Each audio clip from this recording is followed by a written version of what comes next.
morning. I'm Sharon Caddy. Christine Bentley here in studio with me. We are just riding the high from music and donuts, Christine. Music and donuts. And now we're going to continue that high because we're going to talk to Dr. Lisa Kellett. Welcome. Good morning. Thank you. And thanks for joining us. We're going to talk about something that's, it's something that interests all of us. Well, me for sure. Anti-aging. This is something you specialize in.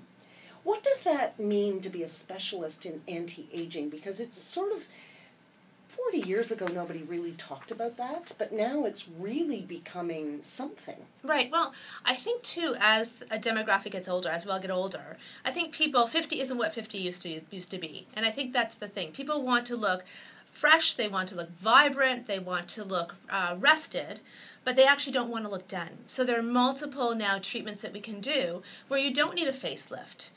You don't need to cut to look fresher. So I tell my patients, I can help you. I can help you look like a more rested, better version of you.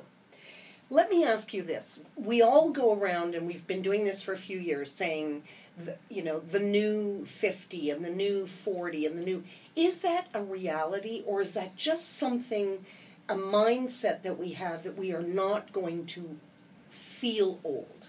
No, do we actually look younger? I think there's no question. I think people taking better care of themselves. People work out, we dye our hair. All these things that people didn't used to do. In their 40s and their 50s and their 60s, and people want to look fresh.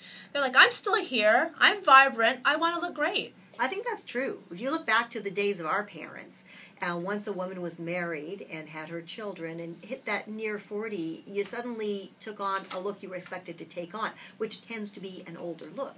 And now we kind of own, I look the way I look. And we're not afraid to, we don't feel like we have to start looking older because it's dictated by society. Right. And absolutely. I think, a woman wants to look fresh. She doesn't want to look like done. A 50-year-old doesn't want to look like she's trying to be 20. No. But she wants to look fresh. So now we have multiple different modalities. We have, hyaluronic acid fillers that we can use. And they basically can put volume into the face and basically make us all look fresher. Well, I remember meeting my ex-mother-in-law, years ago, and she was probably in her early 40s. And already had support hose, the sensible, dark brown Oxford nursing shoes, and the permed. Remember, everybody got the perm and the salt and pepper. Yeah, it was set for the week. It was done and set for the week. And I thought, at 18, at 20, I thought, wow, like at 40, you're kind of one foot in the grave. At 50, you've got half the other foot. And by any day after 60, you're done. That was what we saw as aging. Yeah. Today, we see 80-year-olds who are, setting weightlifting records or climbing mountains or doing whatever, getting university degrees.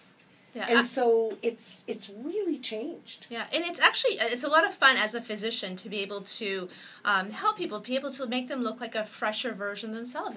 It's a fantastic thing to do, and the nice thing is that you don't have to cut anymore. It's kind of old to cut. When you have clients coming in, how much of what you talk to them about and work with them on is actual skincare, and how much is repair, let's call it? Right. Well, we start from the beginning. We start with what are the best things to use on your skin. And I always tell patients there are 3 things that we all have to use. Sunblock, absolutely. Oh, yeah. We need to wear it every day. And even here, you're still getting sunlight. If you can see the light, you're getting it. Use a vitamin A at night and use a vitamin C in the morning, all topically. And then we go on to things like neuromodulators. We go on to the hyaluronic acids. They can actually replace volume. So we can actually take loose, sagging skin and make it look fresher. It's not going to give you the results of a facelift, but it will make you look fresher. So things like, Emerville's one that we use, and we can put it along the bone. We can basically use it, and it can layer it. So we can start with the replacing volume underneath. We can lift jaw lines with it now. Really? It's fantastic. And it's nice because now women have options. It's not going to make them 20 years younger, but it makes them a fresher version of themselves. And also, these options there's very little downtime. You're not off for a month. Absolutely. And I tell patients, you know what, we can do it, and the next day you can look fresher. Like how good is that? No, it won't make you look 20 years younger, but it will make you look fresher. It'll make you look like you were away on a vacation for 2 weeks. Now, you have worked on a system called DLK Cares, and this is primarily started with scarring for children? Right. So what happened is about 15 years ago, and my area of specialty is actually laser surgery. And so I was using laser surgery to help people with wrinkles. And I had an epiphany is that the same way that it works in wrinkles actually works in scars. So I said, it's a shame to have all the best technology in Canada and to just use it on people with wrinkles. Not that that's not important, that's what I do. But I said, what happens if I take this technology and I use it in kids with scars? Burn scars, dog bite scars, traumatic scars, scars from abuse. So what I did is I had the plastic surgeons at Sick Kids, after they sewed them up and they were finished, then they sent them to the clinic. And OHIP does not pay for this. Right. So I do it all for free. Oh. And there are 3 requirements for the program. They must be a good candidate for the program. They must not be able to afford the treatment. And then finally, at the end of the treatment, the parent and the child both have to write to me and tell me what they did for someone else that was nice. Oh, that's lovely. That's amazing. Yeah, it's really good. It's a lot of How fun. Wonderful. Now, this would seem to be unfortunate that it's only available in Toronto. Yes, well, the thing is that it's difficult because, I do it for free. So, I don't know how many people want to work and do this for free. But I feel like it's a shame to have all this great stuff and I love making people look fresher, and I think it's so much fun. But it's a shame to just use it on limit it. But the technology is available. So have you trained other physicians across the country to do this, to be able to work on children with this? I have. The problem is that the lasers that I have are so specific, and they're expensive lasers. So not a lot of people have the types of lasers I have. Okay, so it's only available. Where would it be available? The larger centers, Vancouver. I do it, but I know some of my colleagues will do it. It's just difficult to organize because a lot of people, it's difficult to kind of find people to work for free. So if we have any moms and dads out there or grandparents out there who are thinking about a child specifically who might like this treatment or need this treatment, could they go on your website, let's say, and find out, or is there any way of contacting you to find out where might be the closest place that Absolutely. they can call the clinic, and then we're happy to kind of see what we can do. And what's your website? It's www.dlkonavenue.com. dlkonavenue.com, and they could somehow reach you or your staff to find out. That would be, because if you have a child with a scar that could be minimized, that would be, for many parents, that would be worth doing. Yeah. And you've also helped women who have been victims of violence. Right, that's the thing. I have so these fillers that we're using we can lift jawlines now. Lift jawlines. I can lift augmented chin with filler, and so they can come in and no surgery, and we put it in. We can lift eyebrows with it. So all the ways that we are able to rejuvenate skin, we can use the same type of fillers to actually help women, like women who have been abused. So we do that as well. Let me ask you, we had a story a couple of weeks ago about something research that they were doing, that they thought that if they were doing testing, but if they advanced it, they had started in mice, they were going to start human testing, that we could actually live to 125. Oh, I think that's so interesting. It's actually interesting that you say that, because one of the technologies that we're using now is basically a radio frequency technology and uses heat. So we'd use it on someone's neck or someone's jawline when they have sagging skin. And so what we do is we take that technology and we heat up the tissue, and the tissue starts to tighten. So what we're finding out is, how can we use technology to stimulate our own cells to regenerate? Right. And that's the whole idea behind anti-aging is, it's great kind of being able to inject things and everything else, but how also can we use these to stimulate our own collagen? So the injections, for example, we know that when you inject hyaluronic acid, it'll last about 12 to 18 months, but you actually look at it, you actually regenerate your own collagen. So you're generating collagen at the same time. So we'll find out how we can kickstart our own cells to regenerate. That's neat. Teaching our own body how to do it. And is that the way the research is going? And that's the way it's going, is how can we stimulate our own cells? Because as we get older, those cells turn over less quickly. So how can we trick those cells into thinking, don't turn over less quickly, turn over at the same rate? And do you see that happening? Absolutely. I mean, as I said, we're doing a treatment now called thermage, which can tighten jawlines and tighten chins and tighten chests. It's really cool. It's really neat to be on the forefront of this. Absolutely. I tell people the results are between nothing and doing surgery, somewhere in the middle. So the thermage is heat that makes you tighten. But how long does it last? Probably about 2 or 3 years. That's pretty good. Yeah. But the research that's being done, the results would be permanent. Right. So what we want to do is we want to continue that process. How do we kickstart that process into having a continual process? That's really quite amazing. Yeah, I think though now we look at, like, I'm looking at my younger daughters at home who are, between 17 and 20. And I think that younger people are more in tune to skincare, to the whole idea of taking care of our skin so that we can put off the anti-aging stuff until later. When I think back, I don't think I even touched moisturizer till I was about 30. So, but they have a better, now, so how young or how early should young women and men, because I think guys need to address their skin too, start thinking about how they're treating their skin? The age of 1 year. Yeah. Right from the beginning. Absolutely. We the biggest thing that ages us is the sun. So, and we know that even one blistering sunburn before the age of 18 will double your risk of malignant melanoma later in life. One sunburn. Wow.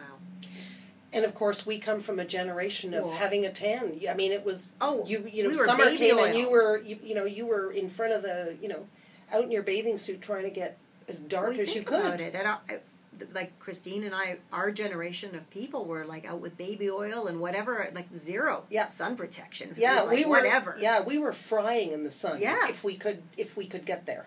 Right. So that is the biggest thing, and the interesting thing is this generation is good. Yeah. They understand that. It's the older generation. So I will see, a 16 or 17-year-old come in pale, and their parents will come in with a tan. Yeah. So they get it. The parents don't get it yet. Yeah. Oh, but I think that bodes well for our younger generation. Absolutely. Well, and skin cancer is the largest. Your chance of getting skin cancer is higher than any other cancer in your lifetime. So if we can get that down, we're doing a good job.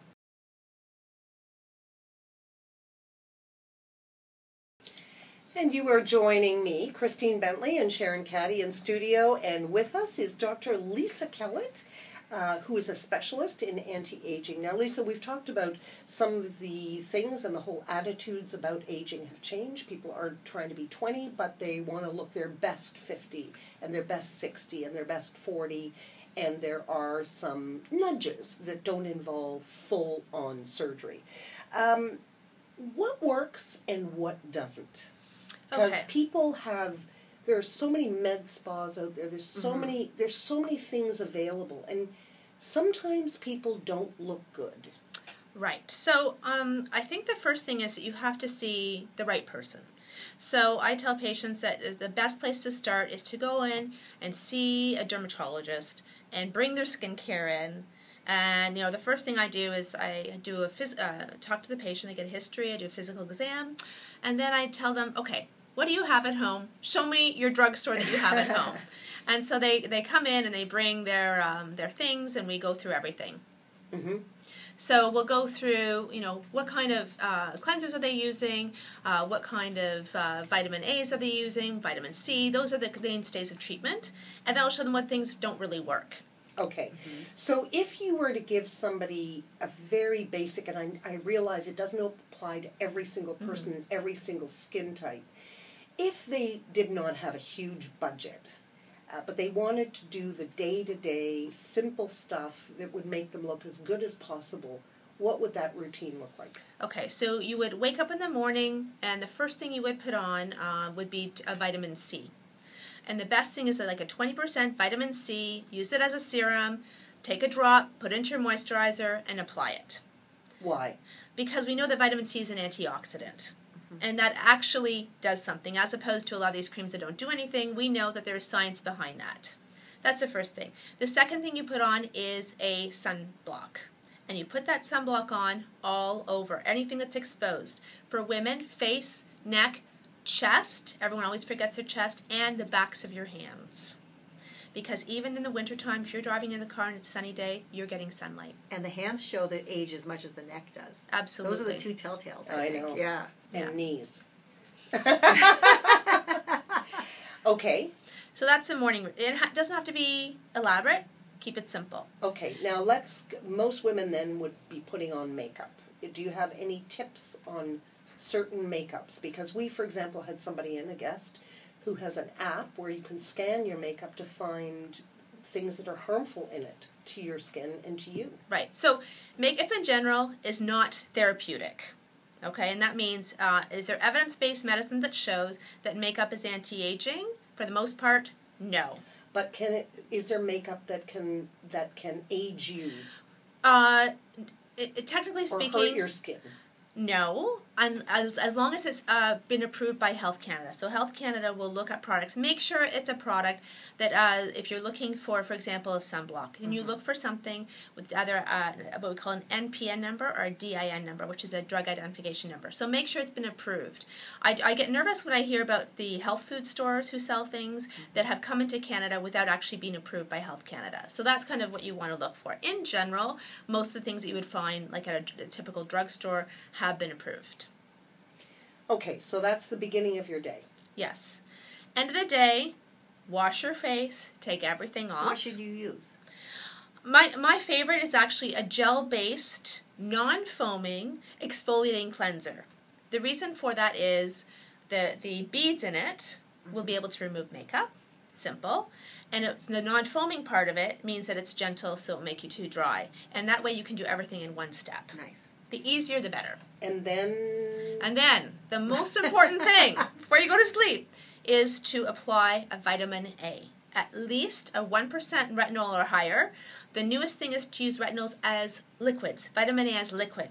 Because up here in Canada, it's so dry in the winter. Yes. Take a drop, put it into your moisturizer, and then apply it at night. That is the most important thing you can put on your skin at night. Mm-hmm. So And vitamin C in the morning, vitamin vitamin A A at night. Correct. And what will that do?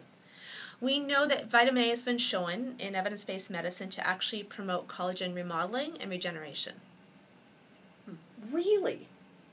So there you go. We'll be younger. How do you buy vitamin A and vitamin C? Just in a take a drop, like a little Yeah, the liquid? best thing is to make it liquid. If you go to a compounding pharmacy, they'll be able to mix it up. Nice. Oh, Yeah. okay. Yeah.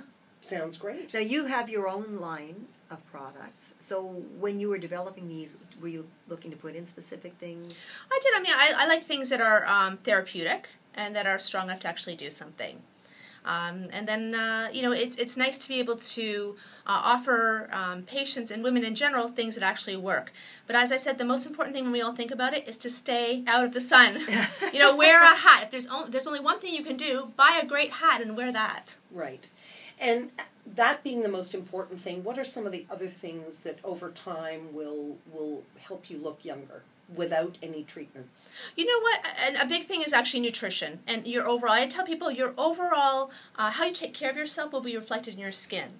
As dermatologists, we actually think the skin is the most important organ of the body. It's also the largest. Mm-hmm. And your skin reflects your overall health. So eat well, sleep well, watch your alcohol intake. All of those things are going to help. Exercise, because that will be reflected in your skin. Well, I get the eating right, mm-hmm. and I get the exercise because it gets the blood flowing, and that, of course, comes to the surface. What are the negative impacts of a glass of wine, let's say? We know that a glass of wine in moderation, wine in moderation is fine, and I'm talking about excess. Mm-hmm. Because alcohol will it acts as what we call a diuretic, so it'll actually take water, and you actually lose water through your body. So you're drying. Yes. Yeah, that's not good. What about drinking water? Drinking a lot of water? People have had this debate. We've in the last year we've had this debate Sure. because we've had studies saying, only drink if you're thirsty. Other people say, no, you've got to drink 8 full glasses. So nobody really knows what the science is on this. Right. So let me make it clear.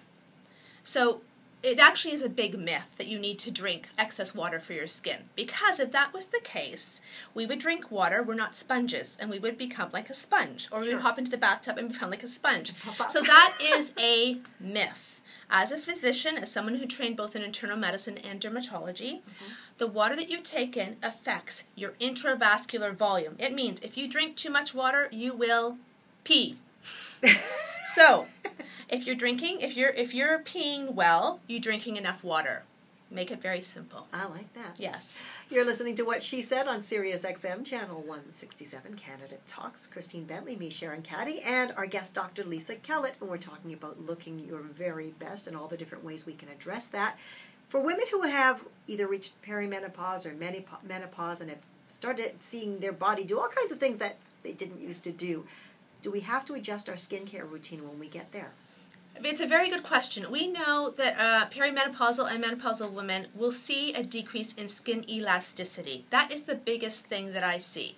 And so we know that in those women, it's very, very important to start using the vitamin A because that actually will improve their skin. It's very important to protect their skin. Mm-hmm. And they will get drier. Because as you lose estrogen, you lose what we call transepidermal water loss. You'll lose water from the surface of your skin. You'll be drier. So they might find that they need to switch to a cream-based moisturizer rather than a gel-based one that they used to use. Okay, so almost like the stuff you looked at when you were younger as too heavy will actually serve you at that point. Correct. And then in addition, in terms of what they should be doing, they should do some sort of treatment that is good at removing the stratum corneum, that dead skin cell layer, because that will slough off more slowly. So even if they, let's say, they live in, northern Canada and they have no access to a dermatologist, and they have no access to a drugstore, and what they can do is just make a very simple, even like a sugar scrub, and just very gently exfoliate. And that's just a really cheap and easy trick that they can use. And then just keep in mind that they will be needing to exfoliate more often because How often? It depends. It depends on the skin type. Yeah, if you're exfoliating and you're getting dry and irritated, that's too much. Okay. Yes. Are there any treatments that are harmful? There are treatments that are harmful, and the ones that actually I get nervous about are the ones in these medi-spas or hair salons or spas and things like that. As someone who practices dermatology and looks at pigmented lesions, I get very nervous when I see people going to these laser hair removal places, either in someone's basement or a hair salon or something like that, because I've actually seen melanomas that have been treated with these, that have been improperly treated. And patients have gotten very, very sick, and some die as a result of things that have been missed. So I have to caution people about, before you treat anything, you need to know what you're treating. And that's the biggest thing for me. It makes me very nervous. So it's important to say that our skin is not purely just visual and superficial. It is an organ. It needs to be looked at properly. Absolutely. And in fact, when I first see patients subconsciously, I'm always continually looking for skin cancers. That's the first thing I look for. So you must just love tanning beds. Oh, I have to tell you, they give me chest pain. Whenever I see someone coming, they give me chest pain because literally one blistering sunburn will double your risk of malignant melanoma. It's just not worth it having a tan. It's not worth dying for. No, it's not. No, it's not. Especially these new age tanning things that you go in for 5 minutes and it's like getting microwaved. Yeah, but I think people go in with the idea that I'm going on holidays, I'm going to a beach. Yeah. I'm afraid I'm going to get burned because even sitting in the shade, I know people that have gotten a burn. Yeah. With a hat, because the sun is reflecting off the ocean. So they're thinking, well, if I go 2 or 3 times, at least I won't be lily white. The myth of the base tan. Is that a myth? That is a myth that is totally incorrect. It does not protect you. If you tan your skin, a tan is the skin's response to injury. If you have a tan, you've damaged your skin. Mm-hmm. End of story. So beach holidays are out completely. Well, you can be like me when I go to the beach. I go to the beach around either 7 a.m. or 5 p.m. And you have lovely skin. Thank you. And I always get a chair. Yeah. See, there's a lot of wisdom. Is there enough sunscreen to protect you? I mean, if you come in February out of this climate where you haven't been exposed at all to much, and suddenly you're sitting on a beach in Mexico, I mean, what SPF do you need? Right. In general, we tell people to use an SPF of 30 or higher with UVA and UVB protection. However, with that, if you're sitting on the beach for all day and you're in and out of the water or you're playing tennis, you need to reapply it. And a sunscreen is not totally photoprotective. So wear a hat, seek shade, You know, and if as soon as you start to feel like you're getting tender, then you should get out of the sun.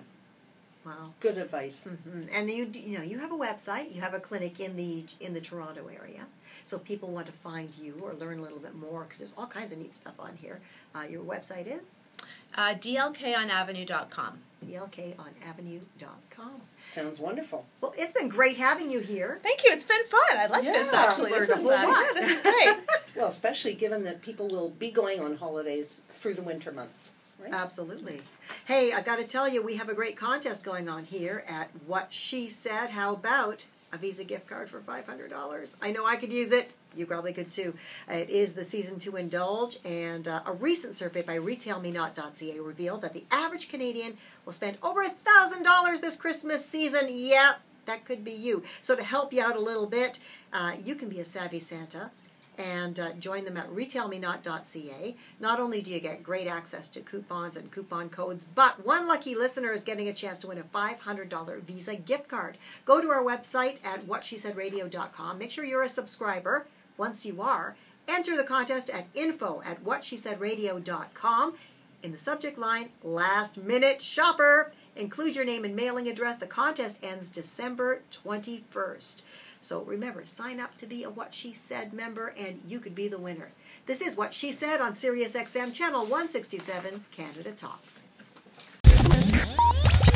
Click the channel subscribe button for full-length interviews and more from What She Said here on YouTube.